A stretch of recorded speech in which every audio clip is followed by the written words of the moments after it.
At 9:30 today, a failure occurred in a cable feeding the Warren substation. The PLD department appropriately began to move customers to another circuit that was operational.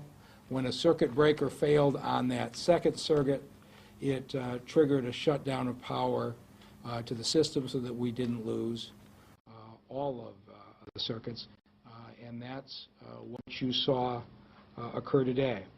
The PLD system, as you probably know, is citywide. It consists of 27 circuits. It serves nearly all of the Detroit public schools. It serves Wayne State University. It serves the firehouses and the police stations. It serves City Hall, and it serves a handful of customers like Detroit Receiving Hospital. And so nearly all of these were affected when the PLD system went down. Out of the bankruptcy process, one of the key elements of the plan of adjustment is that the City of Detroit is getting out of the business of running PLD, and it is being taken over by DTE. That transition is a 4-year process. DTE is in the process of building a $200 million system to serve these customers because the DPD system was so far gone it just could not be salvaged. And so we're in the early phases of this 4-year process. There's been an 18-month inspection process of the 27 PLD circuits. I asked DTE, and it was the responsible thing to do, they focused their energies this summer in particular at those circuits that have failed most often. Many of you covered last year multiple closings of public schools that occurred when different substations failed. DTE went in and rebuilt the capacity in the areas that were failing most frequently, and we've had almost no school closings due to power failures this year. The Warren circuit that went today is not one that had experienced a failure before, and so as DTE was going through the inspection process, it was not one that they had gotten to yet, but obviously it'll become a focus of the inspections right now. And over the next 3 to 6 months, I expect that they will complete the inspection process, and we will make an event like today far less likely to occur again, although we will, for another few years, still at least have some risk of this happening. During the course of the day, we did not ever lose power to the 911 dispatch system. That continued to function smoothly throughout the day. And as of 10 minutes ago, a third of the system was back online. Power has been restored to about a third of the customers. DTE is taking the lead now in restoring it to everyone, and we do expect everybody will have power by sometime tonight. I have a number of people that I do want to thank, and I want to let you talk or hear from the individual departments that have been running the operations, but a special thank you to the men and women of the Detroit Fire Department. Some of you saw they carried people down several flights of stairs in the special chairs they have when the power went down in the elevators, and did that in a calm and smooth way. I want to thank Dan Dirks and the folks at DDOT. When the Detroit Public Schools went to close the schools, DDOT took more than 40 buses that normally would not have been put out till 3 in the afternoon, put them out at 11:30 this morning so that we could efficiently move the students who normally would take a bus at 3 or 4.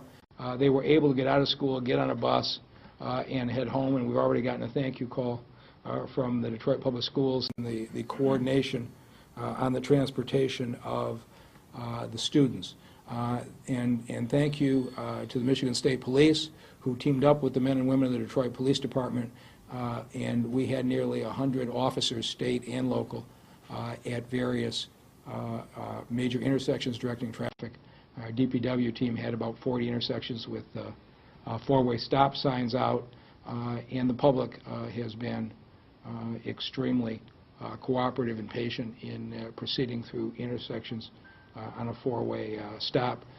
And so we have not seen spikes in police or fire incidents. Power is starting to come back up, and we're going to stay with it until it's done.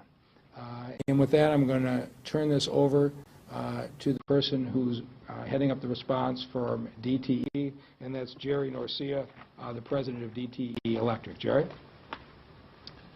Thank you, Mayor, and good afternoon. Just wanted to confirm that we are working to restore power to all of our customers.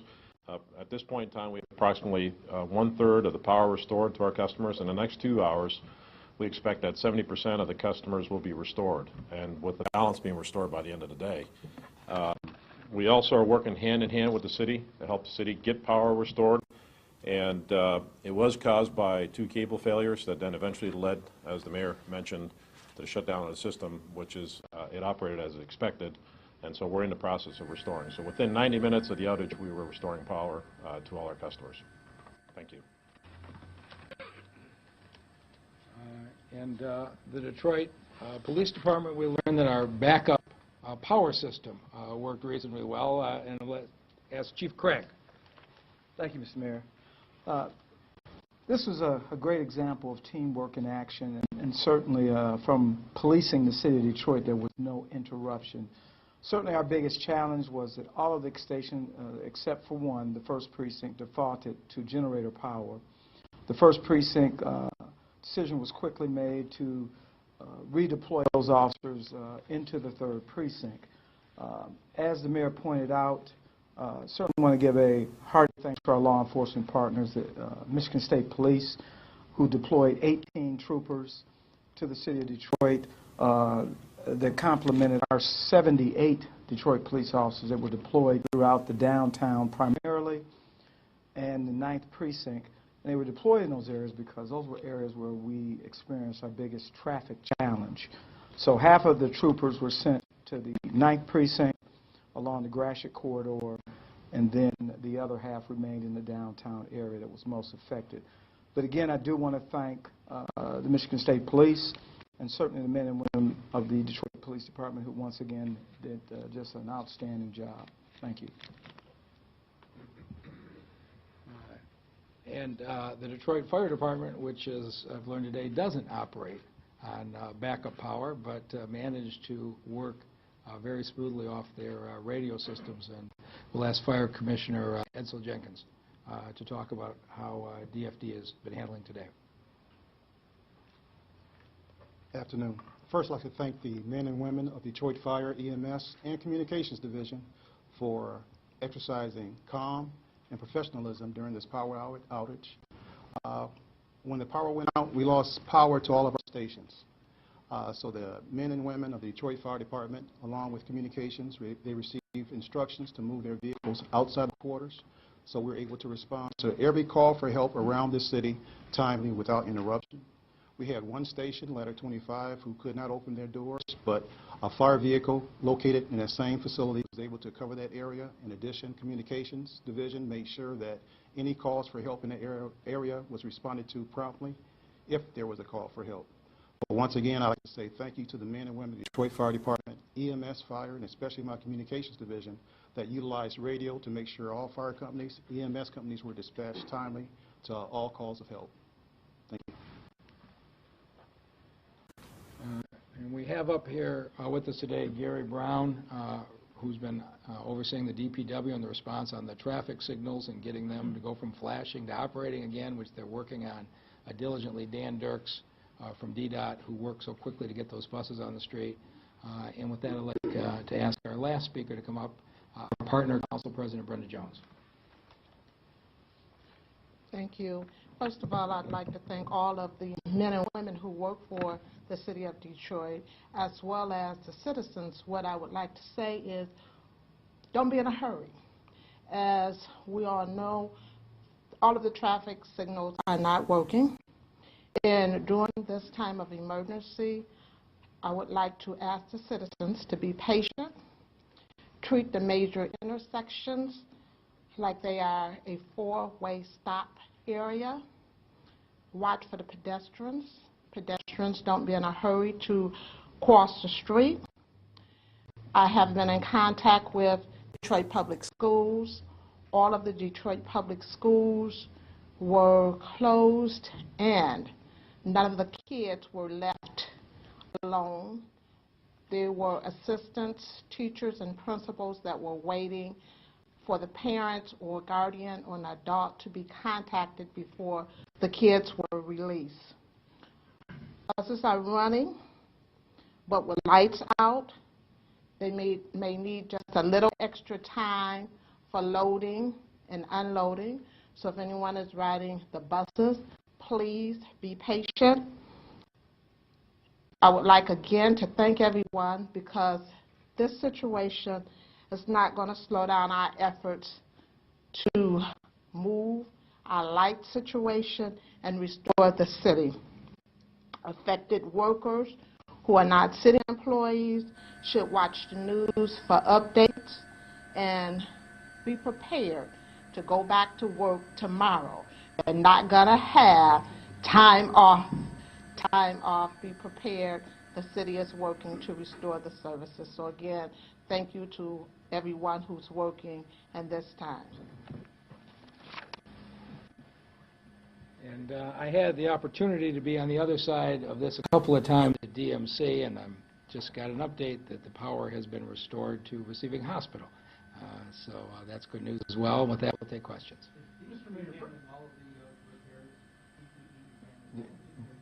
DTE is handling the power system. We've got DPW dealing with individual traffic controls as the traffic signals come back on. But Jerry, you guys are handling all of the power side. Yes. Mr. Mayor. What's that? The poor infrastructure. The whole poor infrastructure is entirely responsible for this. So you. Can you elaborate on that? So what you have is a power grid across the city that the city has not modernized in decades.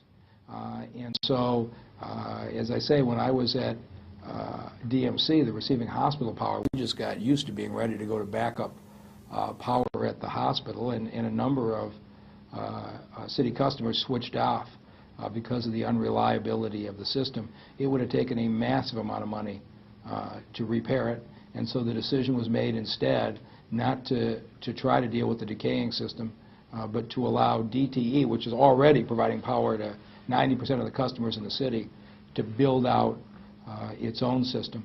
And their construction of the new system is underway, and as I say, over the next 4 years, it'll be 100% built. Mr. Mayor, Council President Jones just asked people to check and watch the news media for updates. The frustration on our part is that there was no information forthcoming from the city itself in terms of where it was. We're questioning in terms of emergency preparedness, emergency response, and information flow for us in the media to be able to talk to all of our customers here in terms of where this was. Where was the city on that, and do you feel that the response was appropriate under these circumstances?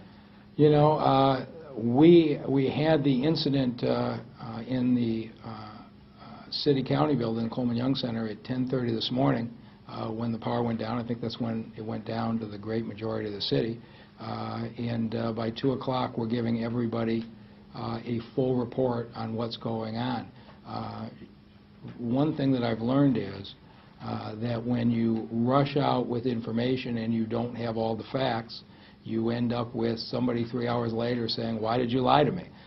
And so we made a decision to get all the facts in place, and I think you're going to find out that what we're telling you here is accurate. Now, should we have put out some kind of an interim statement? I think that's something we probably ought to take a look at.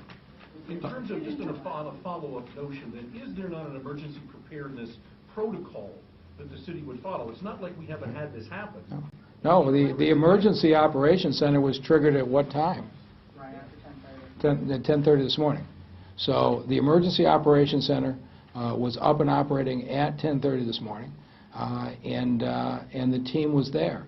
The question was, it is when you have to identify what is the cause of the power failure. It was a while before we knew. We knew where it started, but it took quite a bit of time to know what was the extent, and then we had to assess how fast could you bring it back. And it really wasn't until the last hour or two, I think, that people started to get a handle on the fact that this is something that we can get restored by the end of the night. So the Emergency Operations Center triggered as it should have. Should we have given you an earlier statement is something I'll take a look at. But again, I would always prefer to make sure that what we say is accurate as opposed to rushing out there. And Mr. Mayor, to interrupt, an interim statement was released to all newsmen. So there was an interim statement that was sent out. At what time? John Roach? Yeah. Okay, so would you make sure Rod's on the email list in the future? All right, thank you. The statement was very vague. All Okay. it said was we're working on it. I mean, that's not, for yeah. people looking for information, that seems I am a guy who spent years at the county when we dealt with tragedy at the airport. I've been doing this for a long time, and I have learned that I would much rather take criticism from you for being an hour later and being accurate than spend the next 3 days correcting the statements that we made that weren't accurate. So I'll be glad to look at it, but you know, I told the team at 12:30 that I wanted to get all the facts together to do a 2 o'clock briefing. The team worked very hard for the last 90 minutes, and you had several different departments, several different agencies, and I think to give you a thorough briefing at 2 o'clock was a reasonable timeline. Can you talk about where we are in terms of the repair of the system, the handover to DTE, and how it relates to the getting street lights back on? It doesn't have anything to do with streetlights. Streetlights is a public lighting authority. It's totally separate. The street light program is working fine, and the streetlights that we're putting in are wired directly to DTE. This is the traffic lights, however, the red, yellow, and green traffic signals along with the other buildings, and I'll let Jerry Narcia talk about where we are in rebuilding this. Thanks, Mr. Mayor. So we are on a 4-year program to upgrade the system. As the Mayor mentioned, it's a system that's aging and is quite old. That's not unusual for large urban centers like Detroit across the country and across the state. So we are on a program to rehabilitate the system, and what might that be? Well, new cables, new transformers, new substations. The investment is going to total approximately $200 million to connect the system to our system and also rehabilitate what will remain in operation. Do you know yet what happened to that cable to cause it to fail? Well, we're not certain what happened to the cable. That's something that we'll have to investigate. Certainly, I'm sure it's age-related, but once we have everybody restored, then we'll focus our efforts on investigation and looking for ways to make sure that this doesn't happen again or happen less frequently. So the equipment is owned already by the city of Detroit, but DTE is working to take over, and so therefore DTE is now working to complete the restoration. Is that it? Because you guys will ultimately be authority over the rebuild, if you will? We're working hand in hand with the city on the restoration process, so we have all of our people deployed against this problem, and I think that'll help to restore customers as quickly as possible. We expect that about 70% will be restored within the next 2 hours, and the balance will be restored by the end of the day. As time progresses beyond this point, we will take over more and more of the system and continue to rehabilitate and improve the infrastructure in the city. But that's the $200 million investment. Is that coming from DTE itself? The investment is coming. The $200 million is an investment that DTE Energy will make in the system.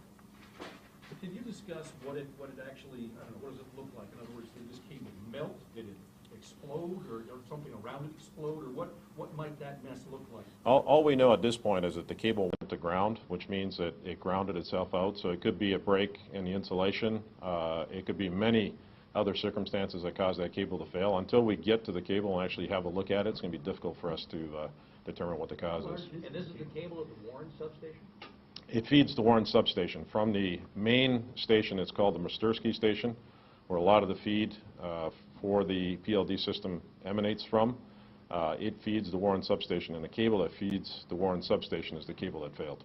How big is that? the same cable that failed last September? It is not. No. But wasn't that where it had failed, though? There was something in that? I'd have to get back to you on that. I'm not sure. I'd have to look at that incident to see, but it's not the same cable. So how many previous of these incidents have we had? I know there, because it seems like I've covered several. I know there was one last September. So does anyone have a list of how often this is happening? Well, you know, cable failures are not unusual in our industry, and what you have to do is make sure that you have redundant cable systems. So what we do in our system is make sure that we have redundant cable systems so that if one cable happens to fail, and cables will fail, usually due to load conditions or soil conditions and age. Those are all factors that contribute to failures. And what we do is install redundant cable systems to make sure that one fails, another cable can actually take that load, and so that we don't have a customer interruption.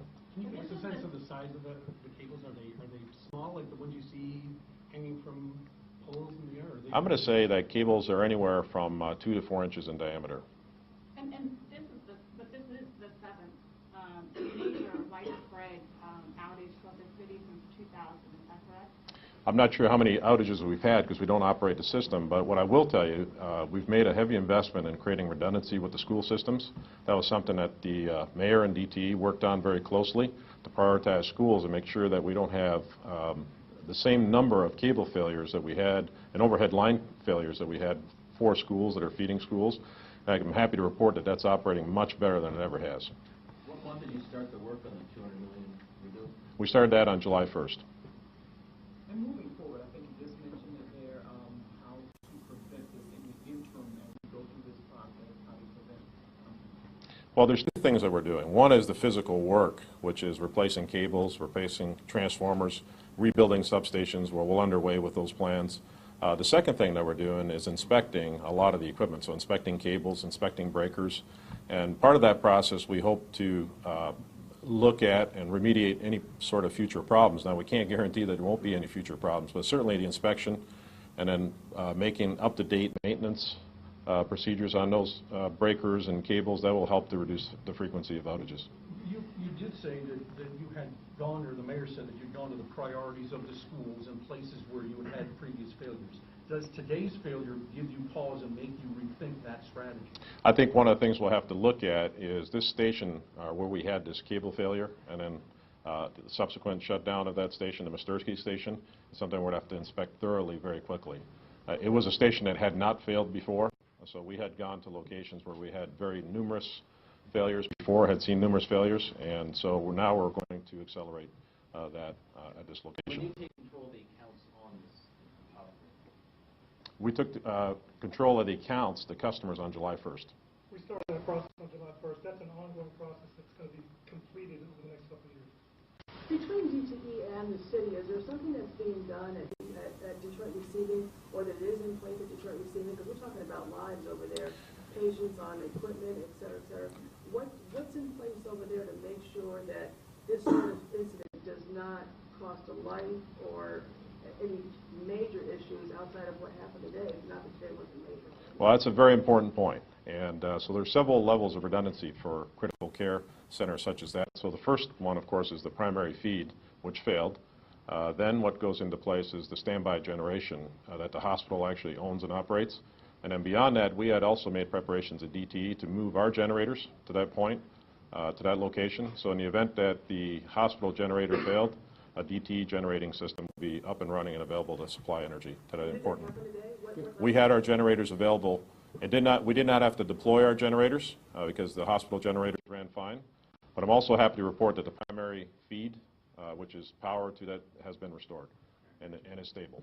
And so, I want to understand the receiving thing, though. This is something the hospitals are well aware of. Receiving had backup power ready to go. It switched to the backup power, and the feed was restored. So this has happened at least, it must have happened 4 or 5 times while I was the CEO, and Receiving handled it smoothly. Will the city or DTE be in charge of the traffic signals at the end of the line? I think it'll all be DTE, won't it? Yes. Now, were there any signs that the city was aware of in the last few days that an event like this could occur? No. I am aware that there were several traffic lights out throughout the city prior to that. There are traffic lights out in this city at a rate that drives me nuts. But it doesn't have to do with the underlying power supply most of the time. But we have a process in place where we identify those lights that are out. DPW gets them to them quickly, and we're looking at, in the future, electronic sensors that will tell us immediately. But that didn't have anything to do with what happened today. The outage that hit the Wings game, was that over the last weekend? You know, I don't know the answer to that. They're not related. Not related? Not related. Actually relates to the fire department. What's the issue with why they didn't have generators right away? They don't have them available? What's the situation? Considering the event last summer. There are generators at approximately 14 fire stations. And there was one ladder company, Ladder 25, that lost power. But I've been part of the fire department, or at least I joined about almost 40 years ago. And at times we do lose power, but we wait a respectable amount of time to see if we actually have to activate those generators, because in the past, PLD and now DTE tends to get those the power back up within 4 to 5 hours or 6 hours to most stations. But if we see that those stations are going to be out of power for an extended period of time, I would say more than 10 hours, we will mobilize and get a generator to that station. If we don't have enough generators, we'll start moving companies over to stations where they have power. So Do they you all have were any given estimate on generators how many then? people had to be rescued from higher floors in buildings today? Any general estimate? My estimate has to be around maybe 8 to 10. I don't have the exact number. So all fire stations were given generators today? They all All fire stations do not have generators. No, they don't. They were talking, the firefighters I spoke with said, we're talking about preparedness and the event last summer we lost power. And they were saying, thank God it never run because they're pulling, they're pulling these doors up with chains and it takes time. So I guess what now? What's kind of the plan? So we obviously don't want this to happen again. Well, working with DTE, the plan is for the stations that we're going to maintain to put in natural gas generators. Because with the plan of adjustment over the next 10 years, we plan to build at least 8 to 9 new stations. So for those stations that we plan to maintain, working with GSD, the natural gas generators will be put in place at those stations. But the stations that we're going to be closing down because we're going to build new stations, we're not going to have a large investment in those stations. But we do have portable generators that we can move to stations when we need them. At the moment, the release says there were 36 stations that were without power and didn't have generators for all 36. I didn't hear your question, sir. The release says 36 fire stations were without power. You didn't have generators enough for all 36. All 36 stations were out, and we do not have enough generators for 36 stations. No, we don't, sir. And I'm in charge of GSD General Services, and we're responsible for getting the generators to the fire stations. Look, I mean, what a difference a year makes. In 90 minutes, the power went out at 10:30, and by 12 o'clock, we had isolated the problem, and we're beginning to restore power. All of the fire station doors, which is important to be able to get the engines out to an emergency, can be opened manually. It doesn't take very much time to open a fire station door by pulling the chains. Certainly we don't want our men and women in a building for 10 hours or 12 hours without power, so we move generators. GSD, my department, moves generators into those stations as needed, and we are in the process of putting gas power generators that will be there on standby in the future in case they're needed. All right, so we'll take. So you're getting a sense of the magnitude of what the plan of adjustment means and all of the infrastructure improvement we need in this city, and this is highlighting a number of efforts that are ongoing. I'll take one more question. I want to know, did you have trouble getting out of the parking lot?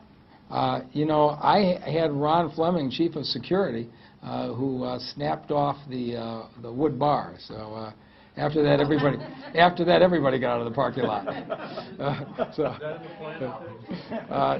It's amazing what you learn. But the ability to get out of the parking lot, there's just been so much neglected for so long, and we got a lot to do. Can I ask one last technical question? Normally, in any electrical system, there's sort of a cascading effect. If one thing goes, then you get the fail-safes, and everything cuts back. Is it because of the age of the system it's going to take as much time as it will to get the system to go back in the other direction? Let me try to explain it in layperson's terms, which makes Jerry really nervous when I do. But basically what's happening right now is DTE is servicing the customers largely off the old PLD crumbling infrastructure as they put in the new DTE infrastructure. And so every month that goes by, they're a little less reliant on the old system and a little more reliant on the new system. And this is a case where a part of the old system that hadn't failed before failed. The staff properly switched the power to a new circuit. The new circuit failed. At that point, there is such a fear of overloading the system that the whole thing shut down. Every month that goes by, we will be more and more on a more modern system, and the likelihood of this happening will go down, but it's part of rebuilding the city. I'll take one last question. Any idea? More than 50 years old.